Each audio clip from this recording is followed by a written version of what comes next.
జ్యోతిష్ శాస్త్ర ప్రియులకు నమస్కారం. నా పేరు నారాయణ పండిట్. నేను జ్యోతిష్ శాస్త్రం ఆరంభం నుండి ఈ ఎపిసోడ్ ద్వారా మీకు తెలియజేస్తున్నాను. మీరు ప్రతి లెసన్ను వినవలనన్నా ప్రక్కన ఉన్న రెడ్ కలర్లోని సబ్స్క్రైబ్ బటన్ నొక్కి సబ్స్క్రైబ్ చేసుకునండి. ఇలా మా ఛానల్ సబ్స్క్రైబ్ చేసుకోవడం వల్ల మేము తదుపరి లెసన్ అప్లోడ్ చేసిన వెంటనే మీకు తెలియజేయబడను. నమస్కారం, నా పేరు నారాయణ పండిట్. మీరు ఇంత క్రితం 1-2 పాఠాలలో కొంతవరకు రాసుల గురించి, వాటి తత్వాల గురించి, దిశల గురించి తెలుసుకున్నారు. ఇప్పుడు ఈ 12 రాసుల యొక్క కారకత్వాలు, ద్వాదశ భావ కారకత్వాల గురించి మనం తెలుసుకుందాం. జాతక చక్రంలోని 12 రాసులు ఒక్కొక్క రాశిలో కొన్ని విభిన్నమైన లక్షణములు కలిగి ఉంటాయి.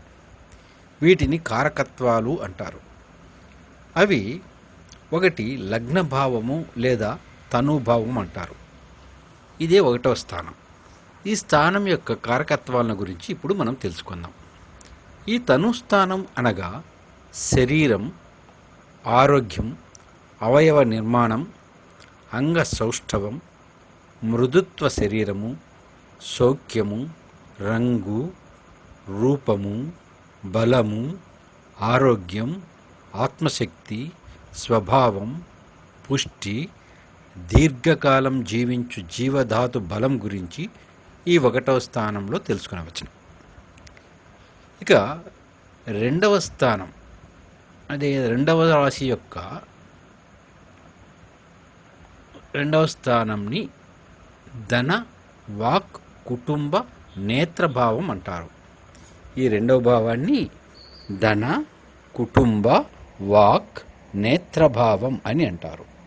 దీని యొక్క కారకత్వాలు ముఖ అలంకారం, వాక్ పటుత్వం, చేతిలో ధన చలామణి గురించి, సత్యాసత్య వచనములు గురించి, మాటలు, భక్తి, వేళ్ళు, గోళ్ళు, పాదములు, దృష్టి బలం గురించి తెలుసుకునవచ్చు. ఇక 3వ భావం యొక్క కారకత్వాల గురించి తెలుసుకుందాం. 3వ భావం సోదర దాయాదవర్గ భావము అంటారు. కనిష్ట సోదర సోదరీలు, దాయాదం, ఇరుగువరుగు వర్గం వారి అనుకూల ప్రతికూలతలను గురించి, చెవుల యొక్క బలం, వినికిడి శక్తి, నీచ మార్గ అర్జన, సేవకులు, పరాక్రమ, ధైర్య సాహసముల గూర్చి 3వ భావం తెలుపుతుంది. 4వ భావం మాతృ, భూ, గృహ, వాహనాది, విద్య మొదలగు విషయములను తెలుపుతుంది. దీని యొక్క కారకత్వాలు భౌతిక విద్య అనగా నేటి కాలేజీలలో చదువు, సాంకేతిక విద్యాప్రాప్తి గురించి, మాతృమూలక సుఖ సౌఖ్యములను గురించి, గృహములు, గృహోపకరణములు అనగా నవనాగరిక టీవీలు, సోఫా సెట్లు, బెడ్స్, మంచములు, కంచములు, శయ్యా సౌఖ్యత, వస్త్రభూషణ అలంకారముల గురించి, బంధు మిత్రాది పరివారం, దాసదాసీజనం, పశుబలం, ఎద్దులు, ఎనుములు, గొర్రెలు, ధన కనక వస్తు వాహనములు, భూయోగం, తోటలు, బావులు, వనములు, పశువృద్ధి, ధాన్యవృద్ధి, క్షీరవృద్ధి, ప్రయాణ సుఖ సౌఖ్యముల గురించి, జలధారముల భూ వృద్ధి, వ్యవసాయ వృద్ధి, స్థాపిత నిర్మాణములు, నిధి నిక్షేపములు, వసతి గృహ నిర్మాణం, car, lorry, bus, tractor, cycle, motors, గుర్రములు, కుక్కలు వృద్ధి గురించి, ప్రాప్తిని గురించి, వాపి కూప తటాకములు నిర్మాణముల గురించి, విద్యార్థికులతోడి స్నేహాది వైరాల గురించి ఈ 4వ భావం తెలుపుతుంది. 5వ భావం విద్య అనగా పాండిత్యము, సంతానము, మంత్రాంగ భావము అంటారు. స్వాభావికమైన తెలివితేటలు, షట్శాస్త్రములు, కవిత్వము, జ్ఞాపక శక్తి, గ్రాహిత శక్తి, ఊహాశక్తియుక్తులు, సమయస్ఫూర్తి, జ్ఞానము, మానసిక శాంతి లేదా అశాంతి సౌఖ్యముల గూర్చి సత్సంతానము, మంత్రాంగ బలము, దీర్ఘాలోచనా శక్తియుక్తులు, కల్పనాశక్తి, బంధుమిత్రాదులు వారికి సలహాలు, సౌశీల్యత, వినయ విధేయతలు, నానా విషయ పరిజ్ఞానము, ఘనత, గ్రామారము, మంత్రోపాసన, దాన ధర్మములు, మంత్ర తంత్ర యంత్రబలం, నీతి నియమాలు, స్త్రీలకు గర్భాధారణ స్థానం, కననివి విననివి కనుగొను శక్తి, పూర్వ పుణ్యస్థానం, ఇతరులు అడిగిన దానికి సూటిగా ప్రత్యుత్తరం ఇవ్వగల శక్తి మొదలైనవి తెలియను. 6వ భావం యొక్క కారకత్వాలు శత్రు, రుణ, రోగభావం అంటారు. శత్రు, రుణ, రోగముల గురించి వడ్డీ వ్యాపారం, వైద్యమూలక జీవనం, వకీలు వృత్తి, చిక్కులు, కోర్టు వ్యవహారాలు, కలహములు, మనశ్చింత, ద్వేషము, అనుమానములు, అప్పులు తెచ్చుట, ఇచ్చుట, ఇప్పించుట తెలియను ఈ 6వ భావం వలన. 7వ భావం కలత్రభావము లేదా భాగస్వామ్య భావము అంటారు.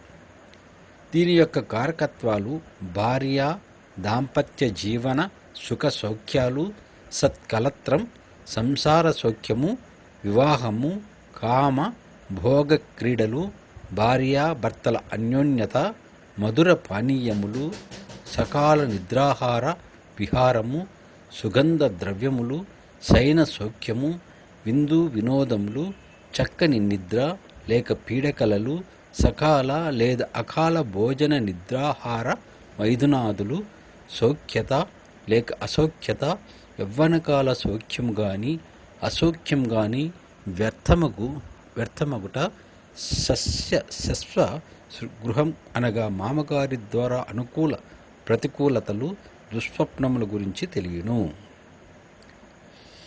8వ భావం కారకత్వములు ఆయుర్భావం, గండాపమృత్యు, నిందాపవాద భావము, గాయాలు, ప్రమాదాలు.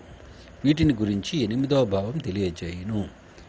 ఆయురారోగ్యాది బలము, అల్ప, మధ్యమ, పూర్ణాయు యోగం, దేహపుష్టి, వీర్యపుష్టి, వారాంగనాలింగ నా సౌఖ్యత, ద్వికలత్రం, ఆకస్మిక నిందాపవాద పరాభవ దుఃఖ భయాదుల గూర్చి, నిర్బంధన బంధన యోగము, జైలు శిక్షలు, నేర ప్రవృత్తి, నేరం నుండి విడుదలయగుట, ఇతరులను నిర్బంధించి తీర్పు ఇచ్చు యోగము, ఇతరులతో నిర్బంధించబడి శిక్షించబడి యోగము, నపుంసకత్వం గాని బలహీనత కలుగుట, కురూప స్వరూపముల గురించి, అంగహీనత, ప్రమాదాలు, శత్రువులు మోసగించుట లేక వారితో మోసపోవుట, ఇతరులను చంపుట లేదా ఇతరులతో చంపబడుట, శత్రు భీతి, కలహ భయం, రాజదండన, దౌర్జన్యంగా సంపాదించుట, పాపకార్యములు చేయుట, పాప భీతి, అన్యస్త్రీ సంగమం లేదా అన్యస్త్రీలతో నిందాపవాద పరాభవములకు గురియగుట, అష్టమ స్థానంలో అష్టైశ్వర్యములు, అష్ట కష్టములు ప్రాప్తించు యోగములు కలవు.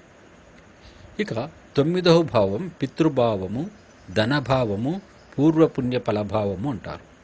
దీని యొక్క కారకత్వాలు పితృమూలక సౌఖ్యత, పిత్రార్జిత ప్రాప్తిని గాని నష్టం గాని, ధ్యాన యోగము, ధ్యాన ధర్మ పుణ్య తీర్థ సేవలు, తపస్సు, చిత్తశుద్ధి, దేవుని మీది భక్తి, గురుభక్తి, నిల్వధన భోగ్యాగములు, మంచి మార్గము, మంచివారి సజ్జనుల భక్తుల మిత్రత్వము లేదా శత్రుత్వ యోగములు, గురువుల అనుగ్రహము, వివాహాది శుభకార్యములు చేయుట, పాల్గొనుట, వైదిక సదాచారములు, నియమనిష్ట ప్రతాదులు, యజ్ఞయాగాది క్రతువులు, పుణ్యార్జన, శిథిల దేవాలయ నిర్మాణములు, ధర్మకర్తృత్వము లేదా కర్మకార్యాదులు చేయుట, ధన వస్త్రణ భూషణాది సువర్ణ రజిత వస్తువుల ప్రాప్తి, నిల్వయోగము, ధర్మప్రబోధకుడు, గురువు, జ్యోతిష్య శాస్త్రం తెలియుట మొదలైనవి ఈ భావం గురించి తెలియజేయును.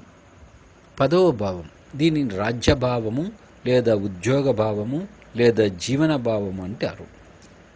దీని యొక్క కారకత్వాలు వృత్తి, ఉద్యోగ, వ్యాపార, గౌరవ, కీర్తి ప్రతిష్టలు, పాలనాశక్తియుక్తులు, ప్రజా సన్మానములు, రాజసన్మానములు, వంశవృక్ష వృద్ధి, నిగ్రహ, అనుగ్రహ, ముద్రార్హత, సకల సంపదలు, దినదినాభివృద్ధి, స్వార్జిత సంపత్తి, స్వయం కృషి, ప్రజాదరణ, అష్టభోగములు గురించి తెలియను. 11వ భావం. ఈ 11వ భావం లాభభావము అంటారు. ఉపవృత్తులు చేయుట, దురాదాయ దుర్లభాది లాంఛనాదులు ప్రాప్తి, ఇతరులకు లంచములనిచ్చి యోగములు, జ్యేష్ఠ సోదరుల మూలక అనుకూలత లేక ప్రతికూలత, మిత్రులు, కోడలు లేదా అల్లుడు, విశ్వాసపాత్రుల ద్వారా మేలు గాని లేదా కీడు గాని, వారి ద్వారా మిత్రద్రోహములు గాని, ఇతరులను ప్రాప్తి, శిల్పకళలు, లేఖనావృత్తి మొదలైన వాటిని గురించి తెలియను. 12వ భావం. ధనము, సద్వయము, దుర్వ్యయము, దురుపయోగము, సద్గ్రంథ పారాయణము, తత్వవిచారణము, మోక్షాశక్తి, మోక్షప్రాప్తి, ముక్తి మార్గము, నరలోక ప్రాప్తి లేక స్వర్గలోక ప్రాప్తి, సునాయాస మరణయోగము, మానవత్వ పశుత్వములు, సుఖ దుఃఖ ప్రాప్తి, హాస్పిటల్లో చేరుట మొదలగు విషయాలను ఈ భావం ద్వారా తెలియను. జ్యోతిష్యం నేర్చుకుంటకు ఈ భావకారకాలు బాగా తెలుసుకొనవలెను. నమస్కారం. మీకు నచ్చినట్లయితే సబ్స్క్రైబ్ చేయండి, లైక్ చేయండి, షేర్ చేయండి.